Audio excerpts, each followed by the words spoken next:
AMC stock is doing nothing today. AMC is up 0.34%, up 2 pennies today.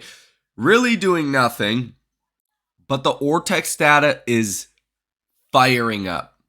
Cost to borrow fees are now over 500%. And these are not just fluke numbers. Interactive Brokers' cost to borrow fees are also rocketing higher. Ladies and gentlemen, we have a lot to get into, as well as the S&P Case-Shiller Home Price Index. Yes, that is a mouthful. That has increased again in positive territory for another month. Lordstown Motors also just filed for bankruptcy. Ladies and gentlemen, let's dive into all of this information. Hit the like button, subscribe to the channel, and source your comments, questions, or concerns down below in the comment section. So, number one, let's get into it. AMC stock is now up 0.5% on the day. This is exactly as I expected this week. Nothing to happen. Not really to fall, not really to rise. You're waiting for Thursday.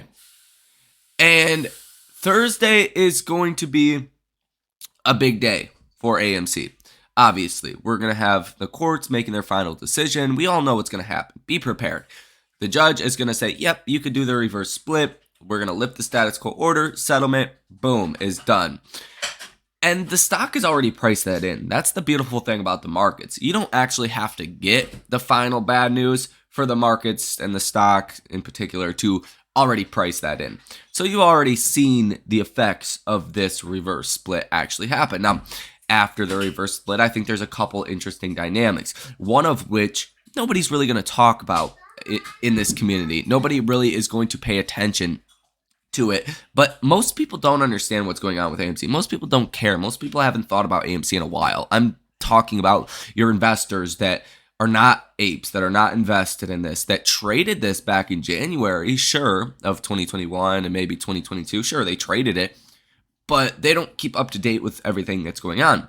Now, it's beautiful because AMC is all of a sudden going to be $30, $40, $50 per share again. The flow is going to be smaller, and you're going to have a 24% short interest of free float. You're going to have around 9 days to cover on these short positions. You're going to likely still have AMC on the threshold securities list. You're going to have a structure of AMC that is a lot more indicative of getting a short squeeze, right? A smaller float, things of that nature, things that I just went over. So you're going to be in a much better overall position to get a short squeeze. Now, like I said, $30, $40, $50 per share, when people see that for AMC, that's going to spark a lot of attention, and that's going to drive a lot of money into the stock. So that is part of why I'm bullish after Thursday. Now, I don't know if the reverse split would happen Friday or if it would happen the next following week. More than likely the next following week. But on top of that, the fundamentals of AMC are going to be unstoppable at that point. AMC is going to have the chance to raise up to $16 billion of capital. If they raise only a couple $1 billion of capital, that would obviously mean less dilution. You don't have to see the full $16 billion raised. I doubt that could be positive for the share price because you'd see a lot of dilution there. But if AMC just raised a couple $1 billion, I mean, you're going to see some dilution, but it's not going to be too crazy. And bankruptcy concerns would be gone. Ultimately, that does give you the short squeeze. So while if you try to find any good news on AMC, you're really not going to find it. You're not really going to find any thought pieces on anything that's positive on AMC lately, because nobody wants to talk about that. Everyone is so negative on AMC, and that's typically when you want to be bullish on the stock.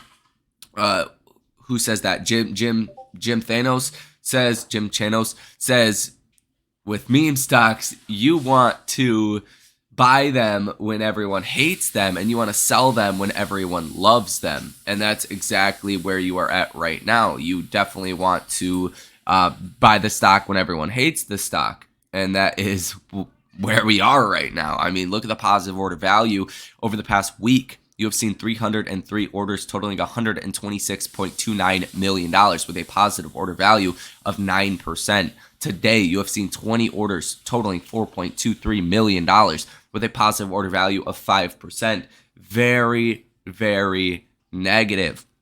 And you're seeing some very large options trades as well. So with all of these negative trades, that really puts you in a position to upset a lot of people and to really screw some shorts here. Now, if we take a look at AMC, AMC is on the threshold securities list. No shocker there. We've talked about this for a while now. Cost to borrow average 378.91%.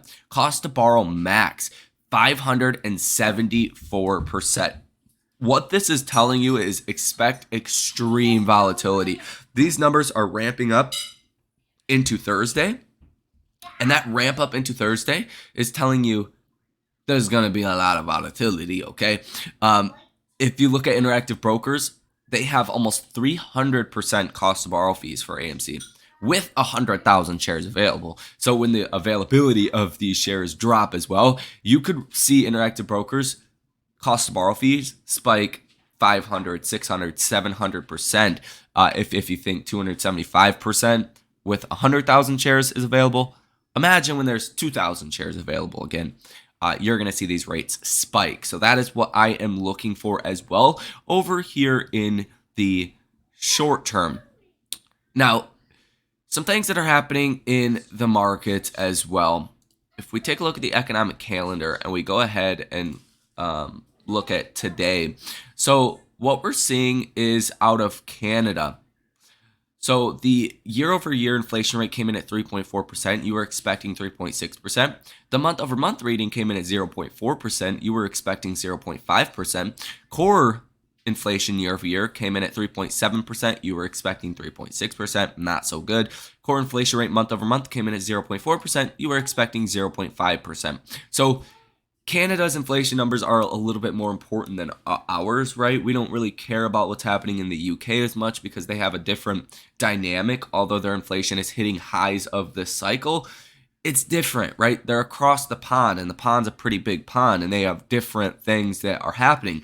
Canada, on the other hand, they are right next to us. Literally, most of Canada's population, I live in Michigan, so most of Canada's population is like 50 miles from me, right? It's very close on, demographically speaking, on the actual map. There's a lot of similarities with Canada and the US. So to see their inflation going down, that is a good thing, right? And obviously that is affecting the markets positively today, and we'll talk about that, as well as durable goods orders. Came in at 8:30 in the morning today. Durable goods orders month over month came in at 1.7%. You were expecting negative 0.9%. This was a massive beat to expectations, and this is good for the economy. This is good for that recession narrative. It looks like, it's not really happening, right? So there you have that. 9 o'clock in the morning as well today, the S&P Case-Shiller home price year over year came out, month over month came out at 1.7% positive. You were expecting 0.8% positive, so a little bit better than expectations on the month over month, whereas the year over year came in at negative 1.7. You were expecting negative 1.5, but it looks like these month over month readings are, doing pretty good, and that is I would say a net positive for the economy. Now, tomorrow, you're going to have Fed Jerome Powell at 9:30 in the morning. This is going to be a conference, basically. Sarah Eisman from CNBC is going to be essentially interviewing. It's going to be Fed Jerome Powell. It's going to be Christina Lagarde with the ECB. It's going to be the Japanese Fed. It's going to be the UK Fed as well. So the UK and the Euro, they're seeing a lot of inflation. So some people are getting a little nervous that maybe Fed Jerome Powell also wants to speak quite hawkishly, and that would obviously be a negative thing for our markets. So definitely keep that on your radar for tomorrow.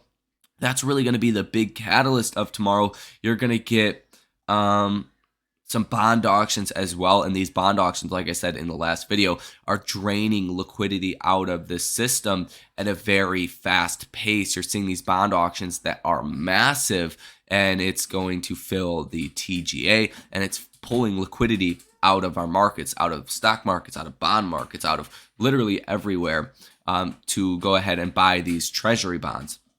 So keep that on your radar as well. Going to be bond auctions basically every single day, guys. So there is all of that information. If we take a look at the Stomco tracker data, not too much has actually changed here. We do have small expirations over the next 3 weeks or so, and there is room for new options to come onto the option chain, right? When you see an option expiration that has hundreds of thousands of contracts on it, you've already seen a lot of hedging from the market makers. So new options, new flows don't affect it as much. If you get an option expiration with low activity and you see some activity head into that option expiration, there's not a lot of hedging already there. That hedging can have a pretty big role to play in actually moving the stock. So keep that in mind. That's really what I'm expecting to see for specifically July 7th and July 14th. Those expirations are very small. That's where I think you could get a rally as well with AMC. So it's looking like it might just work out perfectly there. So there's that. If you take a look again at the technicals, we are literally doing nothing. This is what I expected. I don't expect too much until Thursday. I think Thursday, you're probably going to get this sell the rumor, buy the news event. So people have been selling the rumor, right? The court's selling this rumor just in general. You might get a buy the news effect. The stock might actually go up Thursday, and it might actually go up on Friday. If it doesn't, I expect to see a very small downside move since all of this is priced into AMC already, guys. So that is going to do it here in this video. Hit that like button, subscribe to the channel, and source your comments, questions, or concerns down below in the comment section. You guys have a great rest of your day, and I will see you in the next one.